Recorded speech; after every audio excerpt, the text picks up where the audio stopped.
I kept one thing from my wife after she died. One thing. A simple gold necklace with a heart-shaped locket that she wore every single day for 40 years. It was the only piece of her that still felt warm. This morning, on the anniversary of her death, I found the velvet box empty. My name is Wilbur Davis. I'm 67 years old, and my own daughter looked me in the eye and told me she sold her mother's necklace for a vacation. I stood in my kitchen, the empty box in my hand, my heart pounding a sick, frantic rhythm. "Jennifer, please, this is important.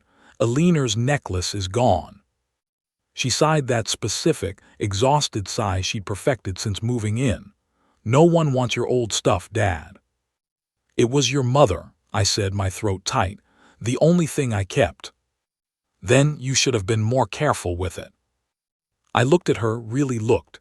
At my son-in-law, Michael, sprawled on my couch, stuffing his face with chips.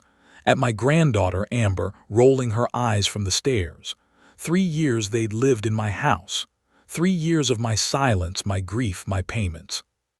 "Jennifer," I said, my voice dangerously quiet, "I need to know what happened to it." She finally set down her knife.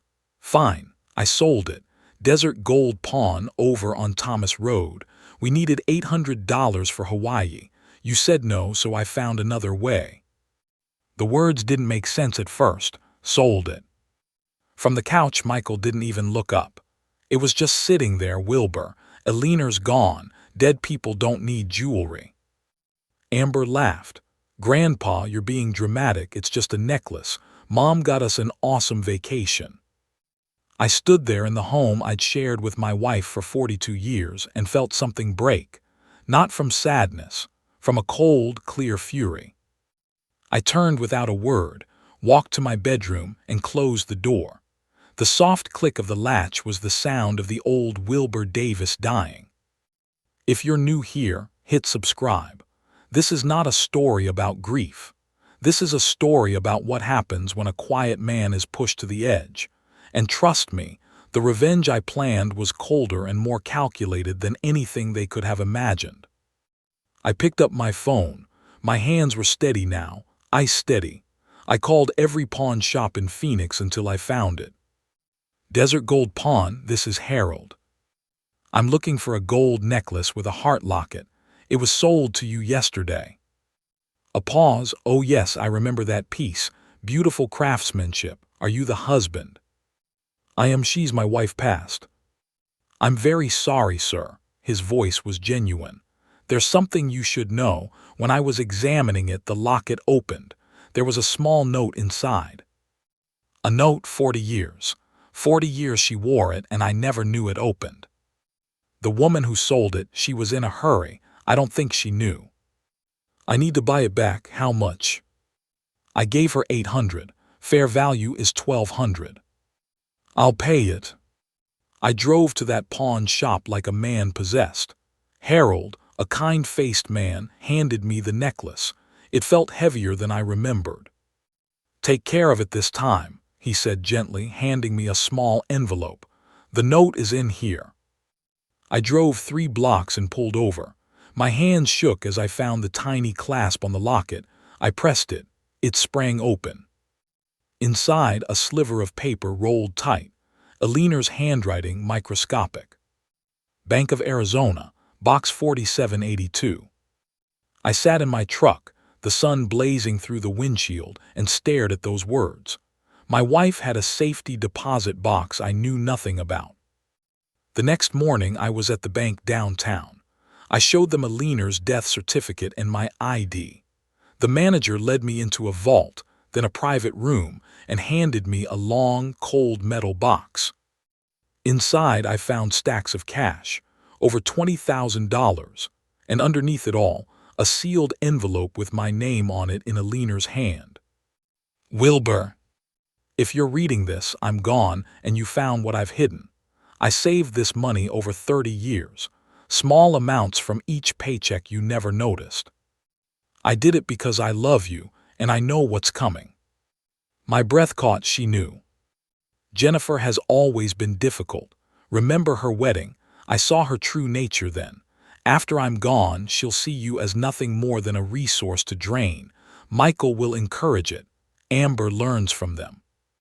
I'm sorry to write these things, but you need to hear them. These savings are for you. $27,000 to protect yourself when you finally see what I saw. Don't let them turn you into a victim. You're stronger than you know. Be strong. Live for yourself. The house, the money, everything, it's yours. You worked for it. Don't let them take it out of guilt. Forever yours. Eleanor. I sat in that silent room and wept. Not tears of sadness, but of vindication. She had seen it all. She had been trying to prepare me. I drove home, the letter burning a hole in my pocket. The necklace was around my neck, hidden under my shirt. Jennifer saw it first. Her eyes locked onto the chain at my collar. Is that Mom's necklace? You got it back. Her voice was hard. Hand it over. We sold it. That makes it ours. I bought it back, paid $1,200. With whose money? She spat. You're living on a fixed income. That's our inheritance you're wasting. Our inheritance, as if I were already dead. Michael stood up, looming. Jennifer's right. You're spending money that should go to family. It was my wife's necklace. Your dead wife, he said, so casually it was like a physical blow. You've got to move on, Wilbur. I looked at them, my daughter, her husband, her daughter, and saw them for what they were. Occupiers, enemies in my own home. I walked to my bedroom and closed the door. The time for being a victim was over. That night I pulled out my engineering notepad. At the top of the first page I wrote, Operation, Reclaim My Life. Step 1, document everything. I woke before dawn. While they slept, I moved through my own house like a ghost. I photographed Michael's work boots by the door, his jacket on my couch, the beer cans on my side table. I photographed Amber's makeup covering every inch of the bathroom counter. I photographed the stacks of Jennifer's clothes in my late wife's craft room. I pulled files, the house deed in my name alone, utility bills all paid by me. I created a spreadsheet of every loan I'd ever given Michael.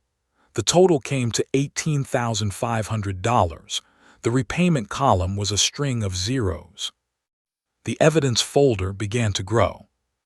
Step 2, secure the battlefield.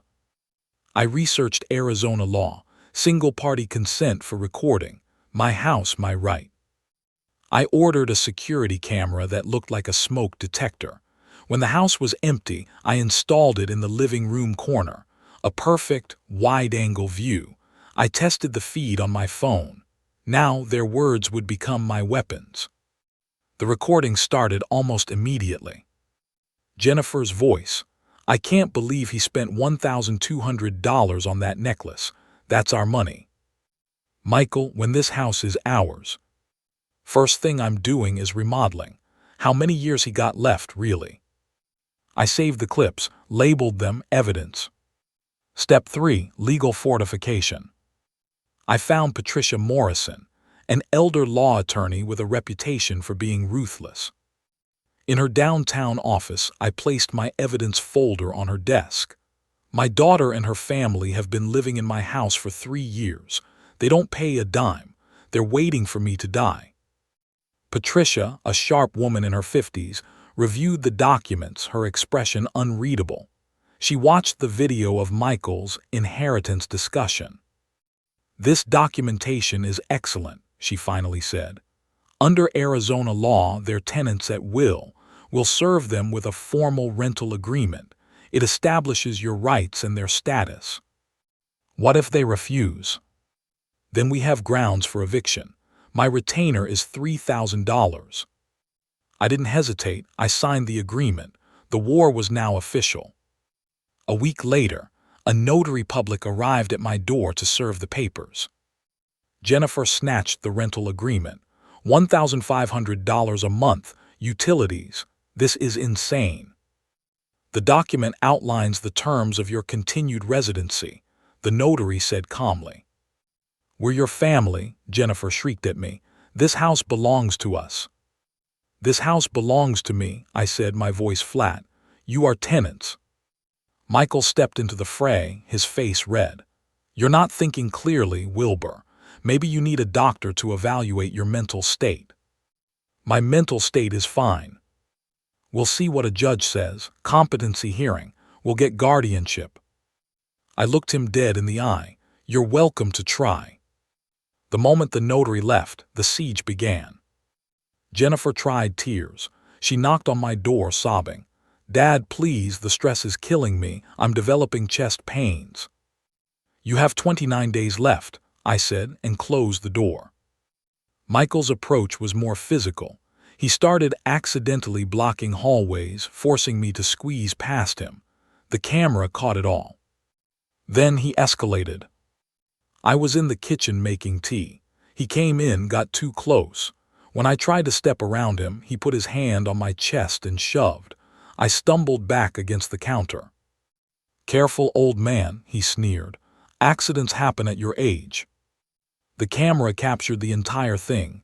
The push, the threat, his smirk. That was assault. I didn't say a word. I went to my room, saved the footage, and emailed it to Patricia. Her response was immediate. "Emergency eviction hearing. Assault plus financial exploitation. They're done." But they had one more desperate play. Jennifer tried to drain my bank accounts. She went to the bank claiming I granted her power of attorney. The bank, alerted by my earlier visit, denied her and flagged it as attempted elder fraud. I forwarded the notification to Patricia. More ammunition. The noose was tightening. They could feel it. Their arguments became more frantic, their threats more hollow. I sat at my desk, the evidence folder now thick and heavy, Aliner's necklace warm against my chest. The hearing was in 2 weeks.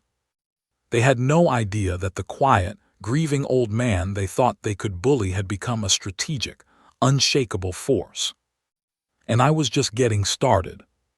The morning of the emergency hearing, I put on the same suit I'd worn to Aliner's funeral. I looked in the mirror, my reflection a stark contrast to the broken man of 3 months ago. My eyes were clear, my jaw set. I touched the necklace under my shirt. "For you, Aliner." The courtroom was a temple of quiet tension. Patricia sat beside me, 2 thick accordion files of evidence on the table.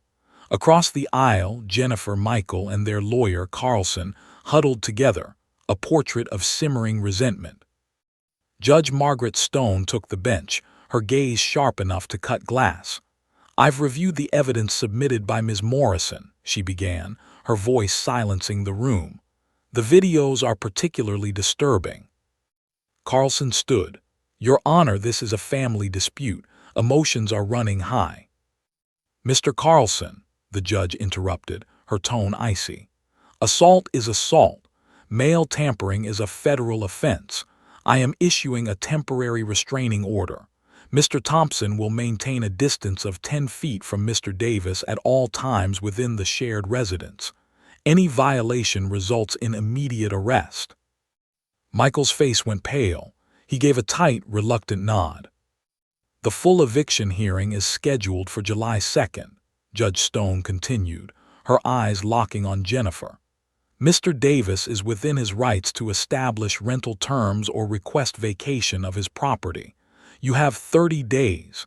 If you are not out by August 1st, the sheriff will execute the order."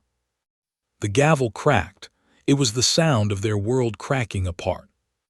Back home, the atmosphere was poison. The restraining order kept Michael at a physical distance, but the glares from across the room were lethal. They refused to pay the rent. They were betting I would break. I made a decision that would shatter their last remaining hope. I called a real estate agent, Robert Santos. When he arrived to assess the property, Jennifer stormed into the backyard. "Who are you? What are you doing?" Robert remained impeccably professional. "I'm a licensed real estate agent conducting a property assessment." She turned to me, her face a mask of horror. "Dad, what's going on?" "I'm selling the house." The blood drained from her face. "No, you can't. This house is ours. I grew up here." "My name is on the deed," I said, my voice devoid of all emotion. "It's my decision." A week later, a bright red, "For sale" sign was pounded into my front lawn. It was a declaration of war they couldn't ignore. The first showing was a special kind of torture. A young couple, Sarah and Marcus, walked through awkwardly while my family staged a silent, glowering protest. Michael sprawled on the couch, making them uncomfortable. Despite the hostility, they made an offer: $383,000. "Speed matters more than $2,000, I told Robert. "Accept it." Jennifer's desperation turned to sabotage. She went door to door trying to recruit my neighbors. "Mrs. Patterson, you've seen me caring for him, haven't you? Can you testify?" My neighbors, who had witnessed 3 years of their entitlement, politely declined. Her smear campaign was failing. Meanwhile, I was building my new life. I met with my attorney and rewrote my will. Jennifer, Michael, and Amber were explicitly disinherited. The document stated coldly, "She has already received substantial financial support during my lifetime and has demonstrated through her actions that she values my assets more than our relationship." I initialed each page with a steady hand. It was the most peaceful I felt in years. The final eviction hearing on July 2nd was a formality. Patricia presented her case with surgical precision. The video of Michael's assault, the spreadsheet of unpaid loans, the bank's report on Jennifer's fraud attempt. Judge Stone had heard enough. "The eviction is granted. You have 30 days. If you're not out, the sheriff will remove you." The fight went out of them completely. The bluster, the threats, the fake tears, it all evaporated, leaving behind the hollow shell of their greed. On July 19th, a rental truck appeared in my driveway. I stayed in my bedroom, door locked, listening to the sounds of their surrender. The scrape of furniture, the thud of boxes, their sharp, exhausted voices. A final knock. I opened the door. Jennifer stood there, covered in sweat and dust, her face a mess of hatred and defeat. "Are you happy now?" she spat. "You got what you wanted." "I didn't want this," I said, my voice quiet. "You forced it." "I'll never forgive you." "I don't need your forgiveness," I replied, touching the necklace under my shirt. "I have Alina's approval. That's enough." She turned and left. Minutes later, the truck pulled away, taking my daughter away for the last time. The silence that descended was the most beautiful sound I'd ever heard. I walked through the empty, echoing rooms. They had left their mark: gouges in the hardwood, a fist-sized hole in the bedroom wall, stains on the counter. I documented it all, not for revenge, but as final proof. Alina had been right about everything. The sale closed on August 15th. I signed the papers, handed the keys to Sarah and Marcus. "Make it yours now," I told them. "That's what it needs." I walked out carrying a single box of photos and Alina's necklace. I didn't look back. My new life was in a quiet, secure Scottsdale apartment. I used Alina's hidden money and part of the house proceeds to pay cash. No mortgage, total freedom. I turned the second bedroom into a workshop. The scent of sawdust was the scent of peace. I built a beautiful oak shadow box and mounted Alina's necklace inside, placing it on the wall where it would catch the morning light. It was no longer armor I needed to hide, but a treasure to be honored. Jennifer tried to contact me. Calls, texts, even showing up at my new apartment door, pleading, then threatening. I never responded. I changed my number. I blocked them from my life with the same finality I'd used to evict them from my home. One afternoon, I met an old engineering friend, Dennis, for coffee. We talked for 2 hours, made plans for a chess match. It was the first social engagement I'd made for myself in years. That evening, I stood in my workshop, putting the final touches on a new oak box. The dovetail joints were perfect. The satisfaction was profound. I was creating again for me. I walked into my living room. Alina's necklace glowed in the last of the sunset. I looked out at the Scottsdale Mountains, then at the peaceful, ordered space around me. My space. The future was unwritten, and for the first time since Alina left, that felt like a gift. The quiet man had not just spoken, he had won back his life. If you're listening to this, and you've ever had someone mistake your kindness for weakness, let me know in the comments. Have you ever been pushed to a point where you had to fight back with cold, hard strategy instead of emotion? Remember this: the most powerful revenge is not a loud explosion, but a quiet, relentless plan. It's living a peaceful, happy life on your own terms. Until next time, this is Wilbur Davis. Stay strong, choose yourself.